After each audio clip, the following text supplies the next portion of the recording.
নমস্কার বন্ধুরা, সবাইকে স্বাগত জানাই শ্রাবন্তী কিচেন অ্যান্ড ডেলি ব্লগে। আজকে নিয়ে চলে এসেছি আরও একটা রেসিপি। আজকে বানাবো কচুর দম। খুব সিম্পল রেসিপি, আশা করছি আপনাদের ভালো লাগবে। রেসিপিটি পুরো দেখার জন্য আগে থেকেই অনুরোধ রাখলাম। তো এখানে আমি মোটামুটি এরকম সাইজের কচুগুলো নিয়ে নিয়েছিলাম। ভালো করে আগে থেকে ধুয়ে নিয়েছি, তারপর এটাকে আমি সেদ্ধ করে নিয়েছি। সেদ্ধ করে নেওয়ার পর এবার আমি খোসাগুলোকে ছাড়িয়ে নিচ্ছি। প্রেসারে এটাকে একটা আমি সিটি দিয়ে দিয়েছি। প্রেসার কুকারে একটা সিটি দিলেই দেখবেন এটা সেদ্ধ হয়ে গেছে। গরম অবস্থাতে একটু হালকা করে ঠান্ডা জল দিয়ে দেবেন, তাহলে দেখবেন যেটা খুব তাড়াতাড়ি খোসাগুলো ছেড়ে যাচ্ছে। তো এখানে আমি খোসাগুলোকে ছাড়িয়ে নিচ্ছি কচুগুলোর থেকে। আর দেখুন এখানে কিন্তু খুব তাড়াতাড়ি খোসাগুলো ছাড়ানো হয়ে যাচ্ছে। সমস্ত কচুর খোসাগুলো এরকমভাবেই ছাড়িয়ে নিয়েছি।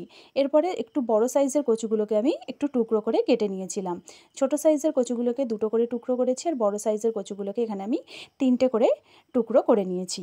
তো সমস্ত কচুগুলো এইভাবেই কেটে নিয়েছিলাম। খুব ইজি রেসিপি, খুব সিম্পল, আশা করছি আপনাদের ভালো লাগবে। এরকম রেসিপি আপনারা রুটি পরোটার সাথে অবশ্যই ট্রাই করতে পারেন। তো কচুগুলো ছাড়ানো হয়ে গেছে।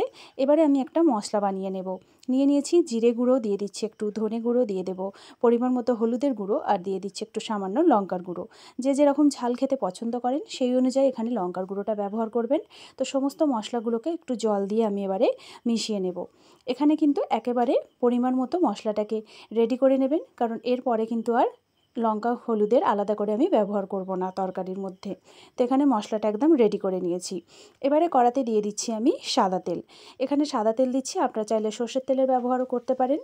তেলটাকে বেশ ভালো করে গরম করে নিয়ে এটাকে আমি মিডিয়াম ফ্লেমে দিয়ে কচুগুলোকে দিয়ে দিয়েছি। কচুগুলোকে একটু সামান্য নাড়াচাড়া করে নেব। কচুর মধ্যে দিয়ে দিচ্ছি একটু সামান্য হলুদের গুঁড়ো, আর দিয়ে দিচ্ছি একটু সামান্য লঙ্কার গুঁড়ো, আর দিয়ে দেবো পরিমাণ মতো একটু সামান্য নুন। খুব বেশি নুন এখানে দিচ্ছি না। লঙ্কা হলুদ দিয়ে কচুটাকে একটু ভেজে নিচ্ছি, তাহলে কিন্তু এর একটু রঙটা বেশ সুন্দর আসবে, আর কচুগুলোর মধ্যে কিন্তু একটু নুনের স্বাদও ঠিকঠাক হয়ে যাবে। তো বেশ ভালো করে একটু হালকা নাড়াচাড়া করে নেব। নিয়ে কচুগুলোকে আঁচ খাইয়ে নিয়ে কচুগুলোকে আমি তুলে রাখবো। খুব বেশিক্ষণ কচুগুলোকে ভাজার দরকার নেই, সামান্য একটু আঁচ খাইয়ে নিয়েই কচুগুলোকে আমি তুলে নিচ্ছি। একটা বাটির মধ্যে কচুগুলোকে তুলে একটা সাইডে আমি রেখে দেবো। এরপর আমি এই কড়ার মধ্যেই বাকি রান্নাটা করব। এর জন্য কিন্তু আর এক্সট্রা করে করার দরকার নেই। এবারে আমি এই কড়াইয়ের মধ্যেই দিয়ে দিচ্ছি আবারও একটু সামান্য পরিমাণে তেল। তেল গরম হয়ে গেলে এবারে আমি এর মধ্যে দিয়ে দিচ্ছি দুটো শুকনো লঙ্কা। এখানে গোটা দুটো শুকনো লঙ্কার ব্যবহার করছি, আপনারা চাইলে এখানে কাঁচা লঙ্কাও দিতে পারেন। দুটো শুকনো লঙ্কা দিয়ে একটু সামান্য নাড়াচাড়া করে নেব। এরপর আমি এর মধ্যে দিয়ে দেবো পেঁয়াজ কুচি। পেঁয়াজগুলোকে এরকম ছোট ছোট করে কেটে নিয়েছি। এখানে আমি দুটো বড় সাইজের পেঁয়াজ নিয়েছি। পেঁয়াজগুলোকে দিয়ে একটু হালকা নাড়াচাড়া করে নেব। এখানে ফ্লেমটা মিডিয়ামে দিয়ে রেখেছিলাম। পেঁয়াজটাকে সামান্য একটু ভাজা ভাজা করে নেব। মিডিয়াম ফ্লেমে রেখে পেঁয়াজটাকে ভেজে নিতে হবে। এখানে যদি কচুর পরিমাণ আপনারা বেশি নেন, তাহলে কিন্তু পেঁয়াজের পরিমাণটাও বাড়িয়ে নিতে হবে। এখানে আমি মোটামুটি কচুর আন্দাজ মতো যতটুকু কচু নিয়েছি সেই অনুযায়ী এখানে আমি দুটো বড় সাইজের পেঁয়াজ নিয়েছিলাম। তো দেখুন পেঁয়াজগুলো প্রায় কিন্তু হালকা ভাজা হয়ে গেছে। এবারে আমি এর মধ্যে দিয়ে দেব আদা রসুন বাটা। এখানে আমি আদা রসুনটাকে একসাথেই বেটে নিয়েছিলাম। আদা রসুনটাকে দিয়ে এবারে কড়ার মধ্যে পেঁয়াজের সাথেই আবারও একটু নাড়াচাড়া করব। আদা রসুনের কাঁচা গন্ধ যতক্ষণ না যাচ্ছে ততক্ষণ কিন্তু অবশ্যই এখানে মিডিয়াম টু লো ফ্লেমে দিয়ে বেশ ভালো করেই নাড়াচাড়া করে নিতে হবে। কাঁচা গন্ধটা চলে গেলে তারপরে আমি বাকি মশলা এতে অ্যাড করব। তো বেশ ভালো করে এরকম প্রায় আরও 1.5-2 মিনিট একটু নাড়াচাড়া করে নিয়ে এর মধ্যে দিয়ে দিচ্ছি আমি টমেটো কুচি। এখানে আমি একটা বড় সাইজের টমেটো দিয়েছি। আপনারা যদি ছোট টমেটো দেন তাহলে কিন্তু দুটো টমেটোর ব্যবহার করবেন। এখানে আমি একটা বড় সাইজের টমেটোকে এরকম ছোটো ছোটো টুকরো করে কেটে নিয়েছিলাম। টমেটোটা দিয়ে আবারও প্রায় 1 থেকে 1.5 মিনিট একটু হালকা নাড়াচাড়া করে নেব। এরপর আমি এর মধ্যে দিয়ে দেব পরিমাণ মতো নুন। নুনটা আমি আন্দাজ মতো একেবারেই দিয়ে দিলাম তরকারির হিসাবে। নুনটা দিলে কিন্তু টমেটোটা গলতে শুরু করে দেবে।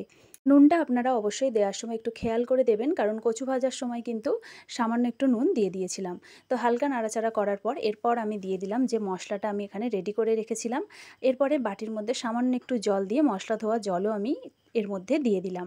দিয়ে এবারে মিডিয়াম ফ্লেমে দিয়ে বেশ ভালো করে মশলাটাকে কষিয়ে নিতে হবে। প্রায় 1.5 মিনিটের মতো এরকমভাবে একটু হালকা নাড়াচাড়া করে মশলাটাকে আমি কষিয়ে নেব। আর দেখুন এর রঙটাও কিন্তু বেশ সুন্দর এসেছে। তরকারি থেকে কিন্তু মশলা থেকে তেল ছাড়তেও শুরু করে দিয়েছে। আবারও একটু সামান্য নাড়াচাড়া করে নিলাম, নিয়ে এটাকে বেশ ভালো করে ফুটিয়ে নেব। এরপরে এর মধ্যে আমি দিয়ে দিচ্ছি এখানে যে কচুটা আমি ভেজে রেখেছিলাম, সমস্ত কচুটাই একসাথে আমি দিয়ে দিলাম। এবারে সমস্ত মশলাটা কচুর সাথে বেশ ভালো করে মিশিয়ে নিতে হবে। হালকা হাতে এরকমভাবে অবশ্যই মিশিয়ে নেবেন। খুব বেশি কিন্তু জোরে জোরে এরকমভাবে মেশাবেন না, কারণ তাতে কিন্তু কচুগুলো আরও ভেঙে যেতে পারে।